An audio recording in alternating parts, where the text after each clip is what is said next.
بسم اللہ الرحمن الرحیم. میرا نام مبشر لقمان ہے. نومبر کا مہینہ ہے 2025 اور آپ کے سوالات جو آئے ہوئے ہیں واٹس ایپ کے اوپر میں ان کے جواب دے رہا ہوں. اکبر حسین لاہور سے گزشتہ کئی مہینے سے سن رہا ہوں. یہ اکبر صاحب کہہ رہے ہیں کہ پاکستان میں $650 ارب کا سونا ڈسکور ہوا ہے. اس کے علاوہ اربوں ڈالر کا کروڈ آئل اور گیس اور تانبا بھی ڈسکور ہوا ہے، لیکن اس کے سرکاری سطح پہ کوئی اعلان نہیں ہے. اور اگر یہ ہے تو پھر IMF کے پاس جانے کی کیا ضرورت ہے؟ بات بالکل صحیح ہے آپ کی، لیکن اکبر صاحب بات یہ ہے کہ اگر آج آپ کے ملک میں کوئی چیز اگر نکل آتی ہے، فرض کریں سونا نکل آتا ہے، تیل نکل آتا ہے، تو وہ ڈسکور ہونے سے لے کر اس کو نکالنے تک پتہ نہیں کتنے سال کا ایک عمل ہوتا ہے جو جاری ہے. جب تک وہ آتا نہیں، اس کو پروسیس نہیں ہوگا، اس کو اگر کوئی میٹل ہے تو وہ سیپریٹ نہیں ہوگا باقی چیزوں سے، پھر اس کے بعد ایویلیویٹ ہوگا.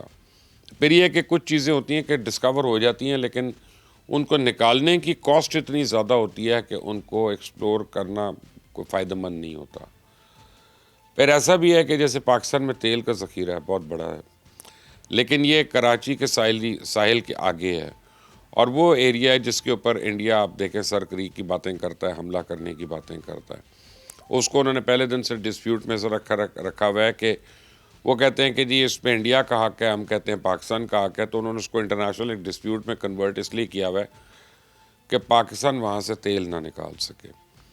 تو بہرحال اس کے اپنے ایشوز ہوتے ہیں، لیکن ڈسکور ہو سکتی ہے چیز، لیکن اس چیز کو نکالنے کا آپ دیکھیں ریکارڈ ایک کب سے ڈسکور ہوا ہے.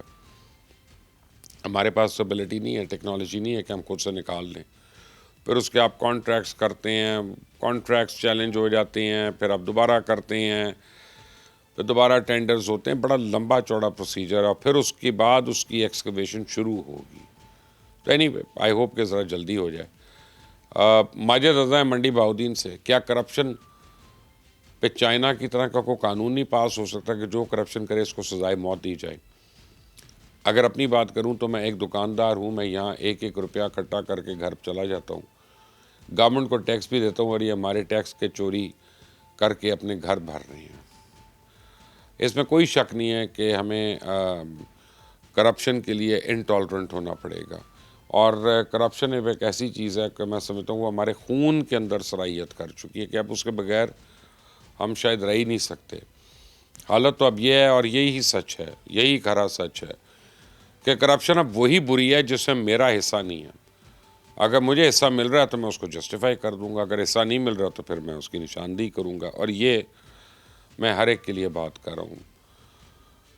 یہ ہونا چاہیے ایسا قانون، لیکن پھر اس قانون کو نافذ کرنا بھی تو ضروری ہے نا، کیونکہ سارے قانون بنانے والے بھی وہی لوگ ہوں گے جن کے ہاتھ کٹنے چاہیے، اور قانون نافذ کرنے والے بھی. میں چھوڑ دیں، اب اس ڈیبیٹ میں نہیں جاتا. میں محمد عمر ہیں کوئٹہ سے، کہ جب بھی انڈین میڈیا دیکھتا ہوں پاکستان کے بارے میں لگے رہتے ہیں، وہاں پاکستان نکال دو تو ان کی سیاست ختم ہو جائے گی. دوسرا، کوئٹہ میں بہت سردی ہے، -1 ٹیمپریچر چل رہا ہے، ہر رات 10 بجے گیس چلی جاتی ہے. صحیح کہہ رہے ہیں، انڈین میڈیا کا تو خیر پاکستان فوبیا ہے، پاکستان سینٹرک ہے، کیونکہ ان کے پاس بیچنے کے لیے صرف ایک چیز ہے، پاکستان سے ڈراتے جاؤ، لوگ اپنا رضائیوں میں لیٹے رہیں، نہ کوئی چیز ڈیمانڈ کریں نہ کچھ کریں. ہر دفعہ ان کو ڈرا کے بتا دیا جاتا ہے کہ تمہارے کھانے پینے کے جو پیسے تھے، تمہارے نالی بنانے کے، سڑک بنانے کے جو پیسے تھے، وہ تو ہم بارڈر پہ لگا رہے ہیں، پاکستان کو لڑنے کے لیے لگا رہے ہیں، اس کو ختم کرنے کے لیے لگا رہی ہیں.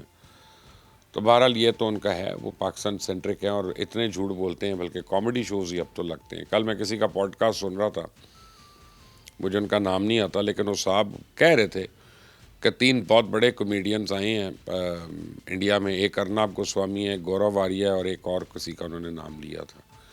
تو میں ان سے بالکل متفق ہوں اس بات پہ.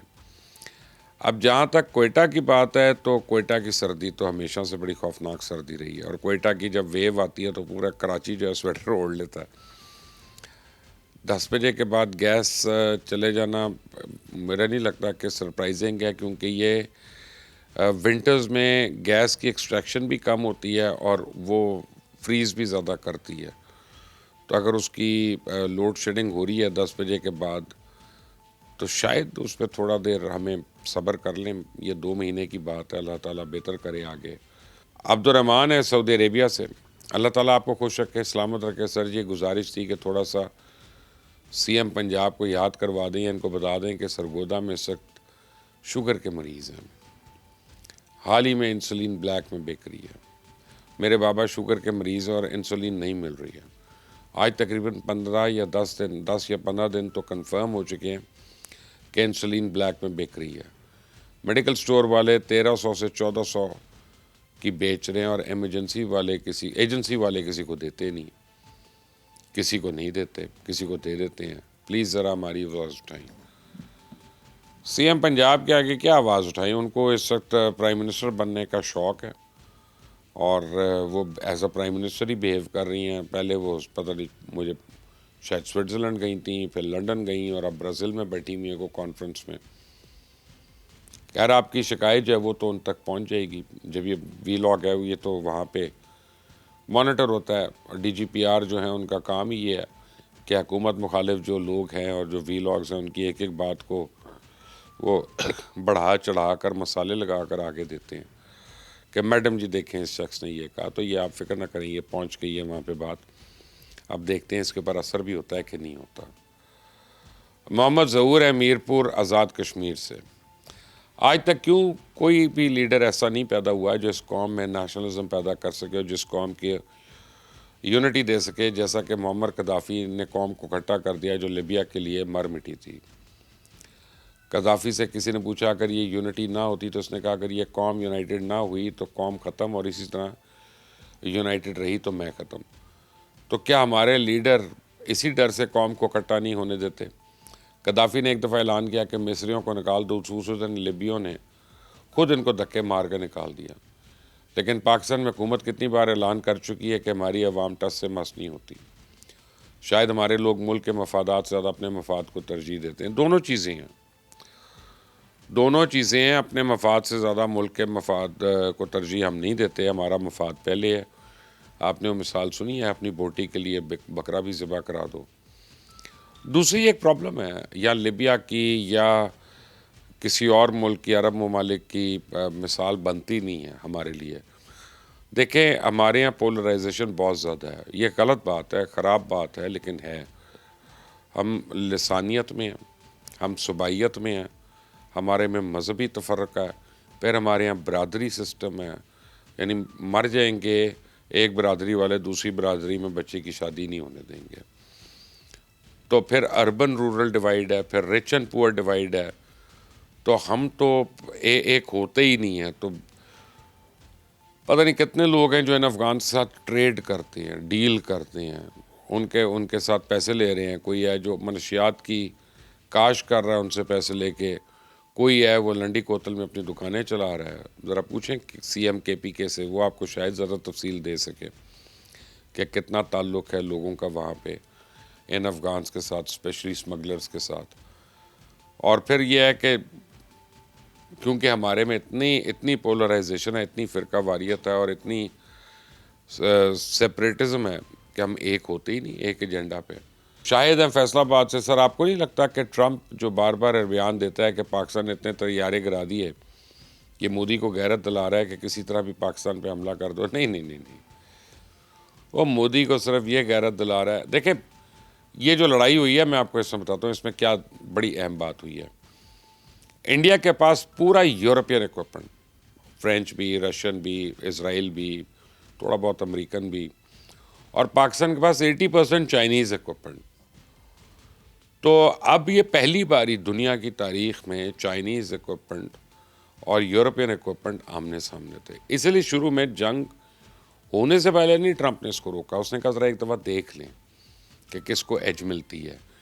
جب ہم نے انڈیا کو مارا یہاں پہ تب ان کا یورپین ایکوپمنٹ تو فیل ہو گیا سارے کا سارا. وہ S-400 ہو، وہ رفائل ہو، وہ مراج ہو، وہ سارے کے سارے کریا کرم ہو گیا ان کا. تو اب ٹرمپ کے لیے موقع ہے، وہ ان کو شرم دلا کے بار بار اپنا ایکوپمنٹ بیچنا چاہ رہا ہے کہ امریکن ایکوپمنٹ سپیریئر ہے، یہ خریدو، اسی سے بچو گے ورنہ پاکستان تمہیں مارے گا. وہ اس لیے زیادہ ذلیل کرتا. میاں احمد رضا گجرانوالہ سے ہیں. مبشر صاحب میں آپ کا ایج فیلو ہوں. میں نے پہلے بھی پیشن گوئی کی تھی اور اب بھی یہ کہا کہ یہ سب امریکی ڈرامہ چل رہا ہے. یہ جو شہباز شریف کی تعریفیں کر رہے ہیں، لیکن دیکھیں نا معاہدہ انہوں نے انڈیا کے ساتھ ہی کیا. طالبان کے ساتھ بھی ہم کو الجھا دیا. نہیں، ایسی بات نہیں ہے.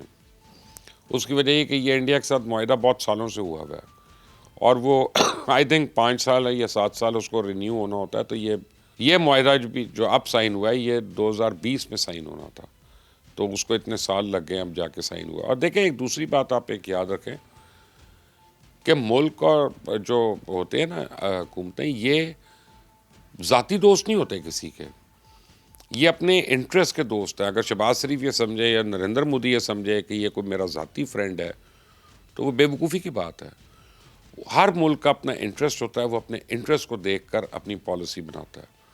تو اس کو ذرا ڈیٹیچڈ ہو کے ڈفرینٹ چیزوں سے سوچیں تو پھر آپ کو ساری کلیئرٹی بھی ہو جائے گی. اشتیاق حسین زیدی ہیں لاہور سے. مبشر بھائی، یہ ورکنگ باؤنڈری اور ایل او سی یا لائن آف کنٹرول کیا چیز ہے؟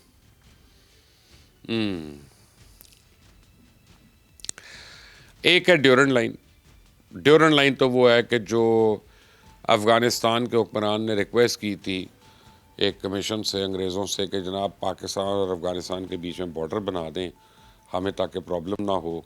اور انہوں نے جو بارڈر بنایا اس کو ڈیورنڈ لائن کہتے ہیں، جس کے اوپر بنا ہی وہ افغانستان کی ڈیمانڈ پہ تھا اور وہ اسی طرح سے وہ اس کو امپلیمنٹ کر رہے تھے. حالانکہ پاکستان کو کافی پرابلم سے اس ڈیورنڈ لائن کی وجہ سے، لیکن ہم نے اس کو مان لیا کیونکہ افغانس نے اس کی اتنی منتیں کی تھیں. یہ جو ایل او سی ہے یہ لائن آف کنٹرول ہے انڈیا اور پاکستان کے بیچ میں، یہ پرماننٹ بارڈر نہیں ہے. اس کی وجہ یہ ہے کہ پورا کشمیر جو ہے وہ ایک ڈسپیوٹڈ علاقہ. اب ڈسپیوٹڈ علاقہ جو ہے اس پہ یہ تو نہیں ہم کہہ سکتے نا کہ وہاں تک جہاں تک ہمیں وہ بارڈر ہے، کیونکہ ہم تو کہتے ہیں کہ مقبوضہ کشمیر ہے وہ بھی ہمیں ملے، اور انڈیا کا ڈیمانڈ ہے کہ جو آزاد کشمیر ہے وہ اس کے ساتھ انیکس ہو. تو ایک لائن آف کنٹرول ہے کہ جناب اچھا فی الحال جب تک یونائٹڈ نیشنز اس کا پلیبسائڈ نہیں کرتی اور اس کا فیصلہ نہیں کرتی تو جو ادھر ہے وہ ادھر ہے، جو ادھر ہے ادھر ہے. اس لیے وہ لائن آف کنٹرول کو ٹیمپرری بارڈر آپ سمجھ لیں، اس کو اس طرح سے ڈیل کیا جا رہا ہے. اور اس لیے جب ہم کہتے ہیں نا کہ ہندوستان کبھی ہم سے کوئی جنگ نہیں جیتا تو اس کی ایک بڑی وجہ یہ ہے کہ ابھی بھی آپریشن سندور میں آپ دیکھ لیں کہ انہوں نے 8 لاکھ فوجی کشمیر میں رکھے ہوئے تھے، اور ہمارے میرا خیال ہے، میں محتاط اندازے کے ساتھ آپ کو بتا رہا ہوں، ہمارے 70,000 ہوں گے، میں بھی 90,000 ہوں، بٹ اس سے زیادہ نہیں تھے. اور ہم نے نہ صرف ان کو روک کے رکھا 8 لاکھ کو، ان 1 لاکھ اور اس سے کم کے لوگوں نے، بلکہ ہمارے فوجیوں نے ان کی چیک پوسٹ اڑا دی، ان کے بریگیڈ ہیڈ کوارٹر اڑا دیا، ان کا ڈیو ہیڈ کوارٹر کو ڈیمیج کر دیا. اور ہم نے ان کی کوئی 30-35 جو پوسٹ تھیں ان کو صفحہ ہستی سے مٹا دیا.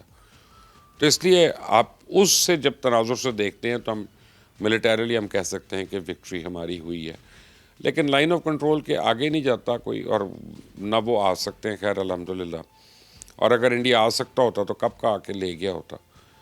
تو پھر اس میں وہ یونائٹڈ نیشنز یہ نہیں کہہ سکتا کہ وائلیشن ہوئی ہے کسی ملک کے سوورینٹی کی یا ان کے بارڈر کی، کہ آپ اس کے ملک کے اندر نہیں گئے، وہ ایک ڈسپیوٹڈ علاقہ ہے اور وہ لائن آف کنٹرول ہے. تو بہرحال جب ہم انشاءاللہ پورا مقبوضہ کشمیر جو ہے اس کو آزاد کرا لیں گے تو پھر یہی لائن آف کنٹرول ایگزسٹ نہیں کرے گی اور ایک نیا بارڈر جو ہے وہ بنے گا. مزید سوالات آپ نے بھیجنے ہو تو اس چینل پہ بھیجیں، واٹس ایپ کر دیا کریں، اور آڈیو میسج واٹس ایپ کرتے ہیں تو وہ آسان ہو جاتا ہے. اپنا خیال رکھیں. اللہ تعالیٰ آپ کا اور آپ کے گھر والوں کا حامی و ناصر ہو. اللہ حافظ.